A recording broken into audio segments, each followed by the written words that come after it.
Okay, so Pride Month is here, and in the name of capital C content, I will be doing a one review a week, kind of, let's call it a 5-in-1 pack of LGBTQ reviews, which will be Lego, Glios, Bakugan, Transformers, and Queen, because there's not much that starts with Q. So basically, one video a week, 5 reviews crammed into it of just a bunch of random bullshit. So, starting things off, I'll have a cup of tea. I'll have a slurp of my cup of tea. Lovely. PU tips for anyone curious. Anyway, let's start with the Outback Racer, which is my attempt at cramming a decent amount of articulation into a very small mech frame. So, this is based on the Rally Racer, Outback Racer, something like that, set in terms of like colour scheme and the little pilot man here. Lore-wise, this is just a racing mech, because why not? So, articulation then. We have full range at the shoulders,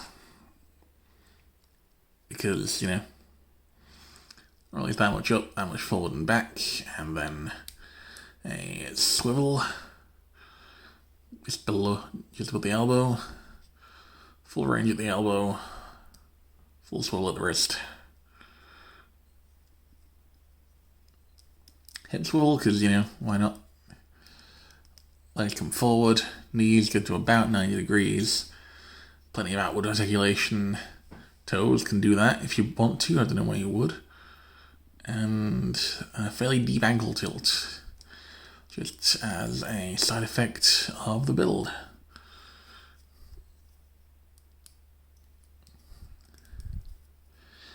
And if anyone particularly wants instructions for this, actually whether they want instructions or not, they will be posted at some point, maybe the end of this video even, who knows. Anyway, there's just barely enough room to squeeze this canopy over the driver. It kind of comes around and down. It probably wouldn't be a very effective roll cage, seeing as his head is still exposed. Aside from that, we got the 4 lights at the front, same as the original set, albeit rearranged and not all the same colours.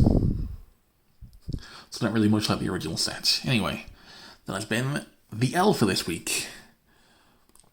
For the G, several Glios odds and ends in a colourway that I forget the name of, starting with this pirate-looking lion with some slightly odd articulation. I'll have to be the first to admit.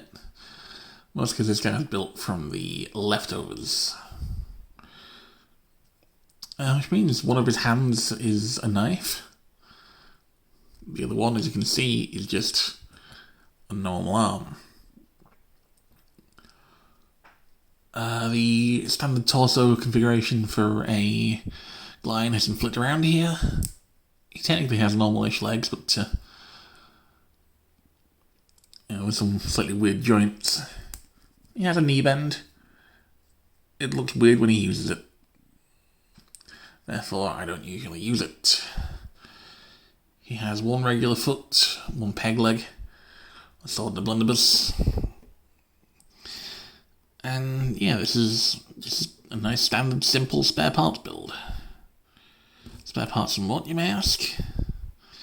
Well, from the same order that birthed this guy is this little hubba robot seen here doing the superhero landing.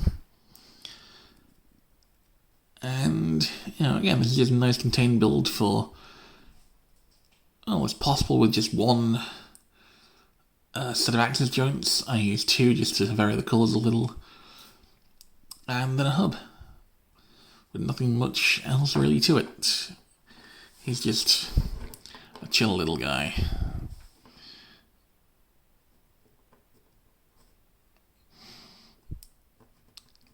Stand, please, sir. Sir, you're not making a scene. There we go. And finally, the main event for this is this fairly modified Glyarmor figure. Right, I don't remember exactly what went into this guy. Just that the hips are kind of the reverse of that dude. The forearms, I think the lower arms as well, are full axis joints that kind of pair pretty neatly, I'd say, with the chest piece from the Glyarmor. You got the new midsection, which is from a Go On Blaster set, and yeah, I dig these three. They're on shelf display duty for a while, hence they're slightly dusty. I ended up swapping them out a while ago, but wanted to bring them back for this video. So, that's the L and the G, now for the B. Let's bust open Armored Lion's Core Howlcore here. How I got at pretty much retail price from an eBay listing. Okay, and we have Darkest Core Howlcore all pulled up. Back to packaging and grab cores, which are Fire Fist Shield plus 250, plus 250 plus 3. Nice and simple. Nothing fancy. Pretty okay. And we have, if I can get this little card baggie open.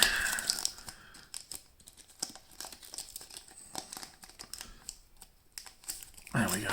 So we have Howlcore Gate Trainer, and then just just Howlcore by himself. So these not include. Okay, sure. This is my first time getting a core by itself from Armored Lion, so I wasn't sure if this includes an ability card as well. So, let's reassemble the packaging real quick.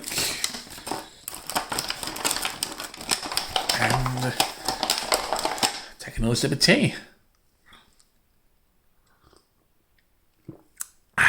Lovely. And then switch to Baku Cam. Okay, and we're back. Baku Stop duty is being performed by the empty box. Been a little while since I rolled out on the table, so we'll see how this goes. And yep. He didn't pick up a core. I'm pretty sure this arrow is backwards. Is that tail manual? Okay, it is, I don't know why. Right, hold on a second. We can do better than that, surely.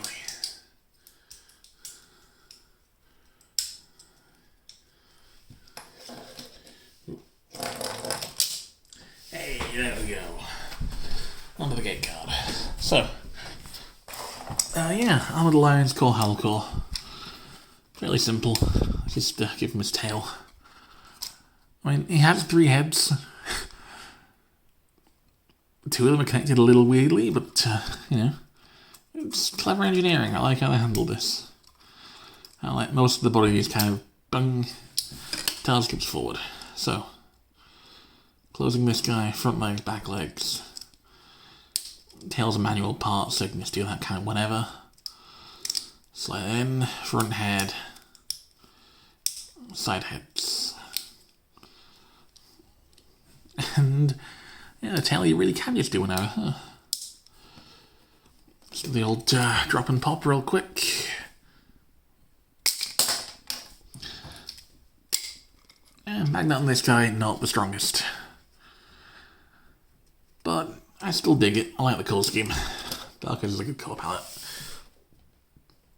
So yeah, back to regular camera to finish up with the tea.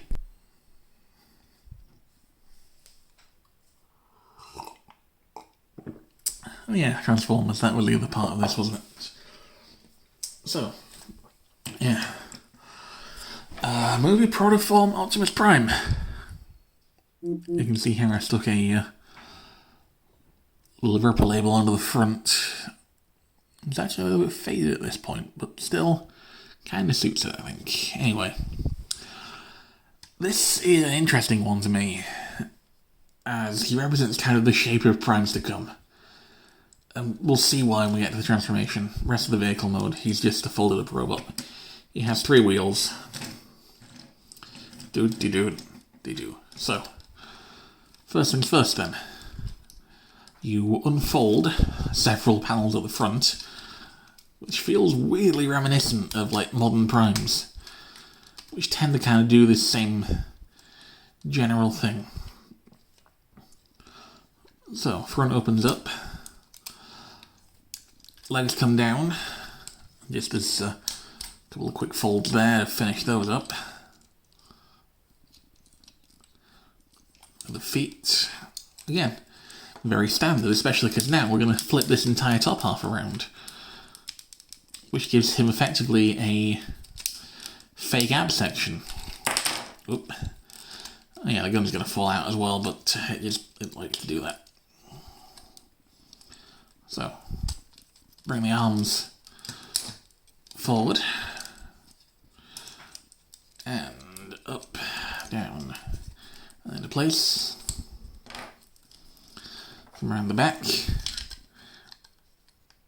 reinsert the gun up here so you can just pull it out, flip up the head, and roughly tab that in.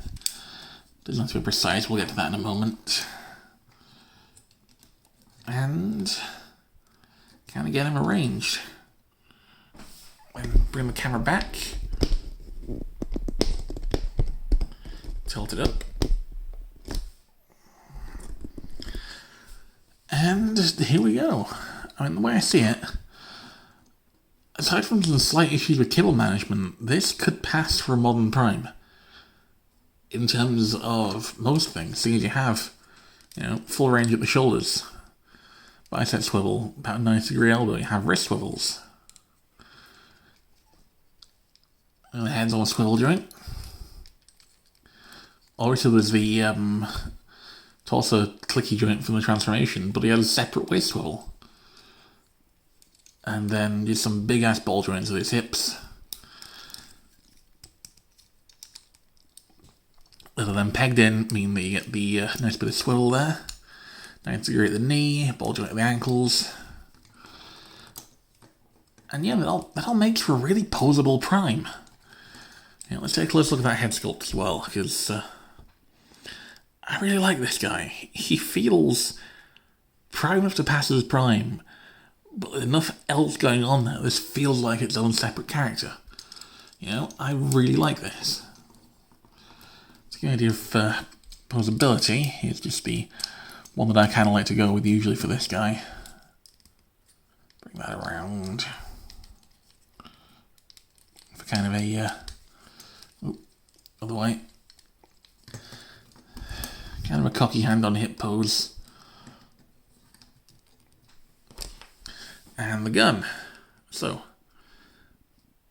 the gun folds out at the front and at the back. And then I usually leave the back folded up because I don't like how it looks as much. There is technically a blast effect piece that forms like an entry trail for vehicle mode, because this is sort of comet form that he took in the first movie on his way to Earth. Who cares, basically.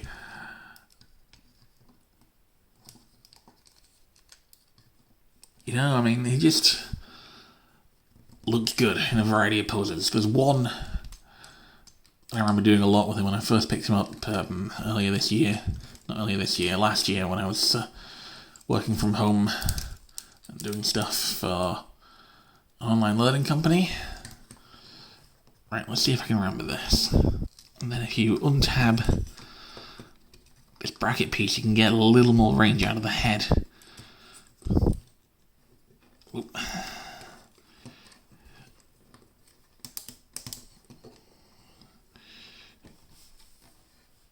Something like that. I forget the specifics. Either way, really nicely articulated figure. Very nice shade of blue. Genuinely love the design for this guy. And if Protoform Starscream wasn't one of the last known cases of gold plastic syndrome, I'd totally be after picking him up as well, because that also looks not much like movie Starscream, but like its own thing that looks just really neat. So shortcomings of this guy, as you've probably noticed, back kibble mostly. You know, in modern primes they handle a kibble better than this, but that's about it. I mean, I reckon one or two more joints to really fold this up, or like let these sit further in or something, and this guy will be genuinely perfect. As it stands, he's merely pretty good. And let's just bring everyone in for a quick group shot. We have the B, the T, the L, the G, and the G, and the G.